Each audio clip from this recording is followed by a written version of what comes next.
c'est Queen Camille. Salut, c'est le docteur Berlingot. Bienvenue dans Coucou le cul, le podcast sexo de Mademoiselle. Ici, on discute ensemble de toutes les questions qui vous turlupinent. C'est vous, auditrices et auditeurs, qui faites ce podcast. Alors envoyez-nous vos questions par mail avec pour objet Coucou le cul à queencamille@mademoiselle.com. On se retrouvera peut-être bientôt ici pour en parler avec notre super gynéco. Aujourd'hui, on va parler de ces petits saignements qui peuvent intervenir après une relation sexuelle. Est-ce que c'est grave? Est-ce que c'est normal? Et surtout, d'où ça vient? On va en discuter avec Noélie. Salut Noélie. Salut. Ça va bien? Ouais. Alors, qu'est-ce qui t'est arrivé? Noélie, t'as 19 ans. Oui. Et du coup, j'ai rencontré un gars sur Tinder et on a couché ensemble.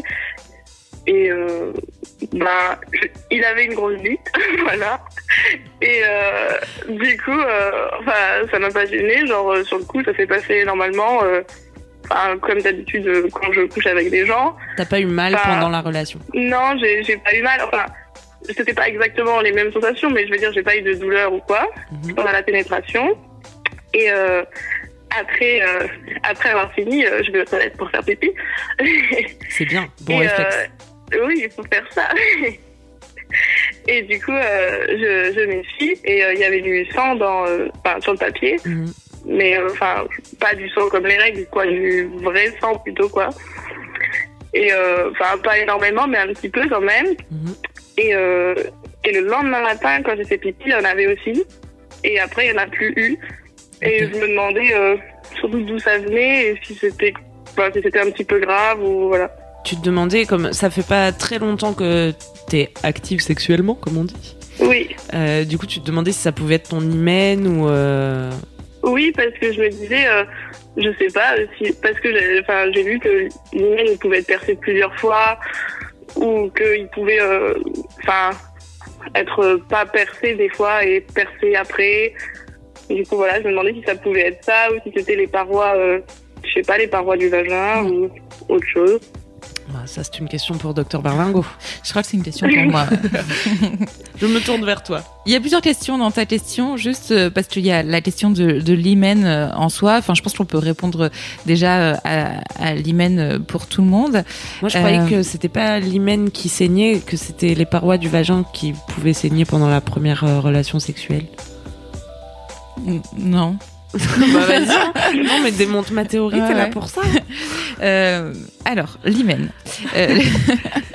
L'hymen, c'est un débris embryonnaire qu'il y a chez toutes les femmes, mais chez toutes les femmes, il est différent. Oui. Déjà, faut pas voir ça comme une paroi. C'est pas un truc qui se déchire complètement quand t'as des rapports, parce que l'hymen, en fait, il est toujours, dans 99% des cas, déjà un petit peu ouvert puisque les règles s'écoulent. Donc c'est bien que les règles, c'est cool. Non. Les règles ne pourraient pas s'écouler si l'hymen était une paroi absolument hermétique. Voilà. Tout à fait. Donc ce n'est pas une paroi hermétique, comme tu dis. Après voilà, il y a autant d'hymen qu'il y a de vulves et de femmes. Il y en a qui sont tout petits, très charnus. Il y en a qui sont plus dilatés. Il y en a déjà des petits trous. Il y en a qui ont des petits... Alors, il y en a qui ont des petits trous, il y en a qui en ont pas de petits trous, qui ont un vrai trou qui est juste dilaté lors des premiers rapports.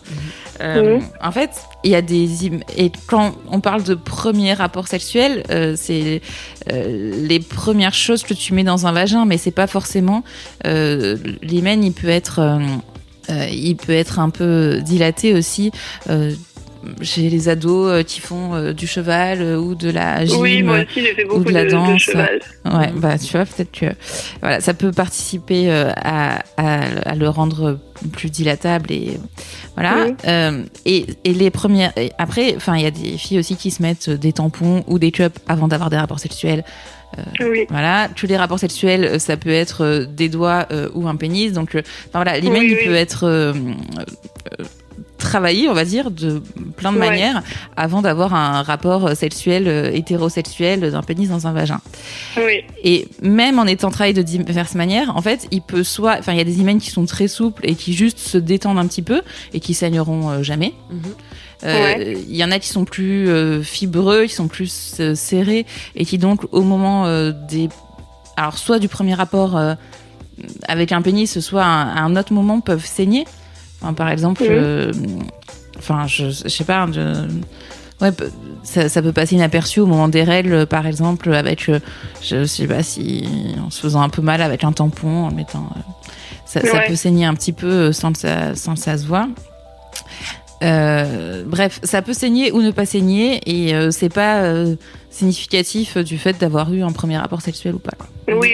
Voilà. Donc, effectivement, en tout cas, ça c'était pour l'hymen en général, et dans ta situation à toi, ça peut être effectivement l'hymen ou les parois du vagin ou le col de l'utérus. Je vais m'expliquer. D'accord. Ah ouais. Ouais. En fait, l'hymen, ça peut toujours être ça, parce que c'est pas parce que tu as eu d'autres rapports avant. Peut-être que effectivement, ce pénis était vraiment plus gros que les autres, et t'avais enfin voilà, à un niveau, ça a pu se rompre sans que ce soit. Enfin voilà, sans que ce soit traumatique au moment du rapport, parce que si t'étais, enfin voilà, si t'avais un niveau d'excitation, du désir, du plaisir, tu vois, ça peut être, c'est vraiment juste un morceau de chair, hein, donc effectivement ça peut se rompre et ne pas faire mal. C'est pas innervé, hein, donc c'est pas ça qui fait mal lors des premiers rapports sexuels. Pour le coup, c'est plutôt le fait d'être tendu, d'être stressé qui fait mal que vraiment l'hymen. Après, ça peut toujours être les parois du vagin, parce que c'est vrai que quand on a des rapports un peu forts, ça peut être un peu traumatique, en fait, que effectivement, c'est une muqueuse comme une autre, donc quand tu brosses un peu fort les dents, tu peux te faire saigner les gencives. Oui, c'est ce que je me suis dit. Je ne ferai aucun parallèle. Voilà. Cette comparaison. Si tu vas un peu fort, tu peux faire saigner dans ton vagin. Mais justement, j'ai eu un mail récemment qui me demandait, on y allait un peu fort, est-ce que c'est possible que ça ait déclenché mes règles? Puisque le lendemain, elle avait ses règles, elle se demandait si c'était parce qu'elle avait eu un rapport avec une pénétration vaginale trop violent. Non, a priori, il n'y a pas de lien, parce que les règles, elles sont déclenchées par les hormones, c'est pas mécanique en fait, enfin, c'est pas en tapant sur l'utérus qu'on se fait saigner. je ne sais que répondre à ça. Donc non, a priori, non. Si on y va un petit peu fort, c'est possible mais d'avoir par contre, des petits saignements. Ouais, c'est possible d'avoir des petits saignements au niveau du vagin. Encore une fois, enfin voilà, ça peut être une plaie tout à fait superficielle. Ça arrive, j'en ai vu des plaies plus profondes. Dans cela, si ça saigne vraiment activement, faut pas hésiter à consulter, hein. À voir, à aller aux urgences, hein. Ça peut être des plaies qui peuvent nécessiter une suture. C'est très rare, hein, mais ça peut arriver. Oui. Ouais. D'accord. Donc voilà, c'est pas. Oui, moi ça va, c'était pas. Oui, c'est ce que tu décris. Oui, c'était juste. Ce que tu décris, mais bon, en tout cas, ça. Et les cas où t'as vu ça, juste revenons sur les points de suture du vagin, c'est quand même. Ça m'interpelle. C'était des gens qui avaient fait l'amour trop fort et qui s'étaient déchiré le vagin. Oui. Ah.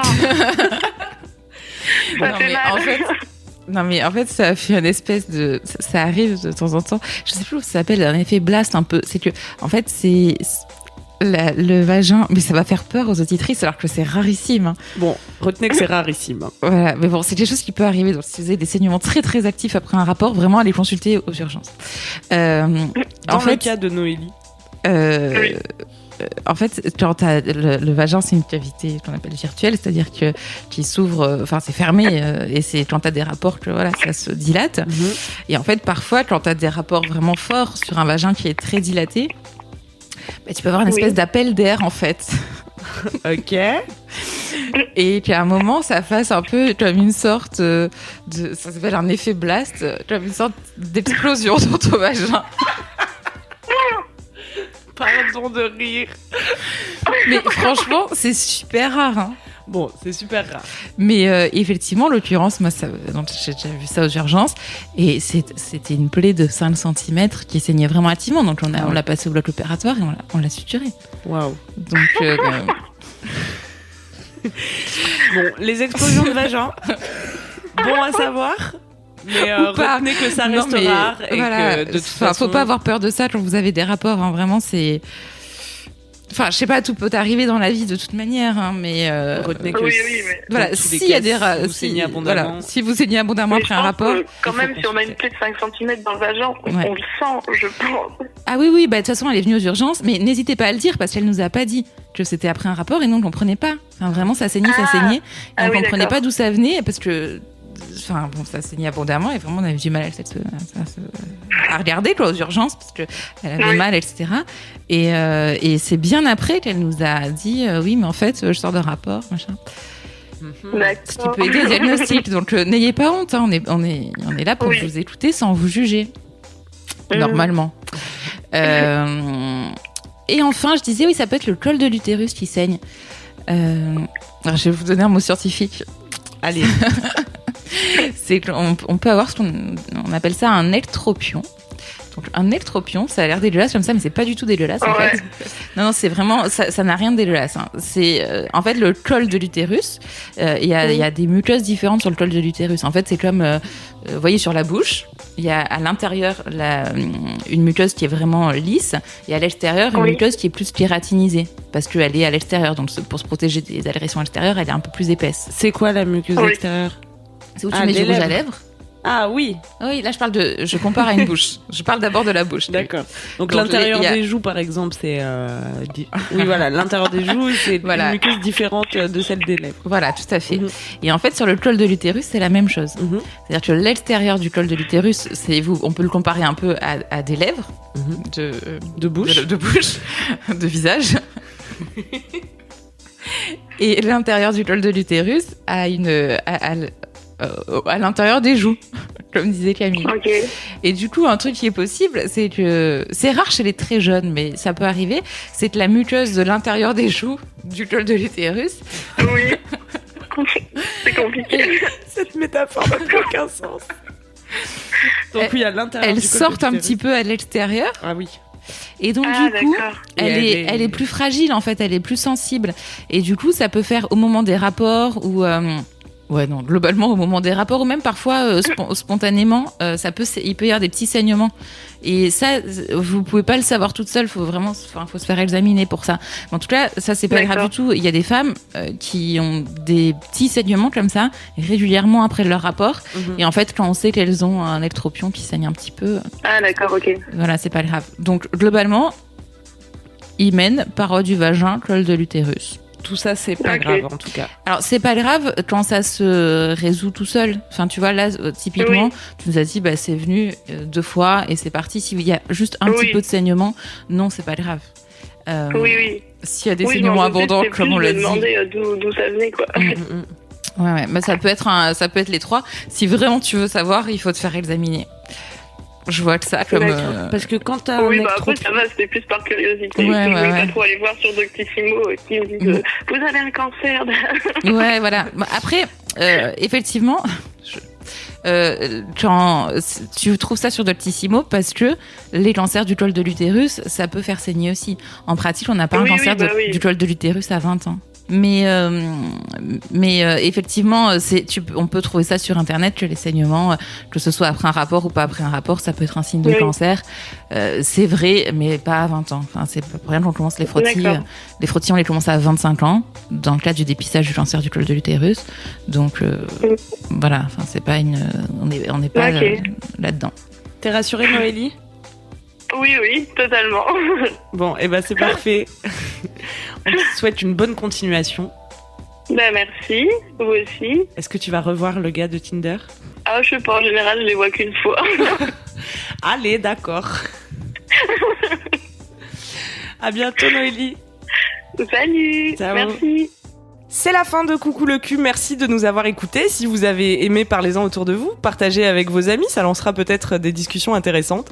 Pour participer, envoyez votre question à queencamille@mademoiselle.com. Suivez-moi sur ma chaîne YouTube Queen Camille ou sur mon Instagram Queen Camille avec un K. Vous pouvez suivre le Dr Berlingot sur Twitter @LauraBerlingot. Si vous avez aimé ce podcast, mettez 5 étoiles sur iTunes et suivez-nous sur votre appli de podcast préféré. On se retrouve vendredi prochain. D'ici là, aimez-vous les uns les autres. Et surtout, aimez-vous vous.